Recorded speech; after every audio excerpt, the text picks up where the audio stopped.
కేంద్రంలో బలమైన ప్రభుత్వం ఉన్నటువంటి సందర్భంలో కంట్రోల్లోకి వచ్చినటువంటి కాశ్మీర్ ఇప్పుడు మళ్ళీ పాత రోజులకి తీసుకెళ్లే ప్రయత్నం జరుగుతుంది. ఇది పక్కా కుట్రతోనే జరుగుతుంది. పాకిస్తాన్ మళ్ళీ తీవ్రవాదుల్ని యాక్టివేట్ చేసింది. కాశ్మీర్లోనే ఉండి పోయినటువంటి వాళ్ళని పాకిస్తాన్ నుంచి ఏ రూట్లలో వచ్చారో తెలియదు, కొత్తగా వచ్చినటువంటి వాళ్ళు కలిసి ఇప్పుడు ఘాతుకాలకు పాల్పడుతున్నటువంటి సంఘటనలు.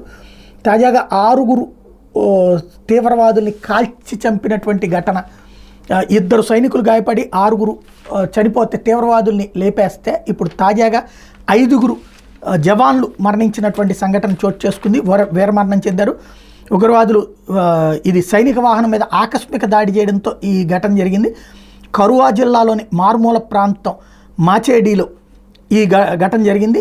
10 మంది జవాన్ల బృందం మధ్యాహ్నం 3:30 గంటల సమయంలో మాచేడి కిండ్లీ మల్హార్ రోడ్డు మార్గంలో ట్రక్కులో వెళ్తూ గస్తీ నిర్వహిస్తుంటే ఒక్కసారిగా వాహనం మీద గ్రెనేడ్ విసిరారు.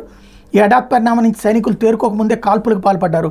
దీంతో వాహనంలో ఉన్న 10 మందికి గాయాలయ్యాయి. వాళ్ళలో 5 పరిస్థితి విషమించి ప్రాణాలు కోల్పోయినట్టు అధికారులు చెప్పారు. మృతుల్లో ఒకళ్ళు జూనియర్ కమిషన్డ్ అధికారి ఉన్నట్టు వెల్లడించారు.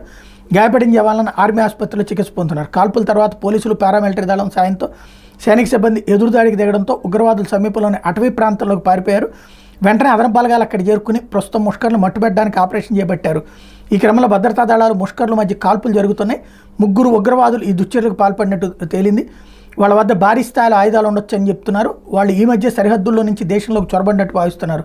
తామే ఈ దాడికి పాల్పడినట్టు పాకిస్తాన్కి చెందిన నిషేధిత ఉగ్ర సంస్థ జైషే మహమ్మద్ అనుబంధం ఆయన కశ్మీర్ టైగర్స్ ప్రకటించుకుంది.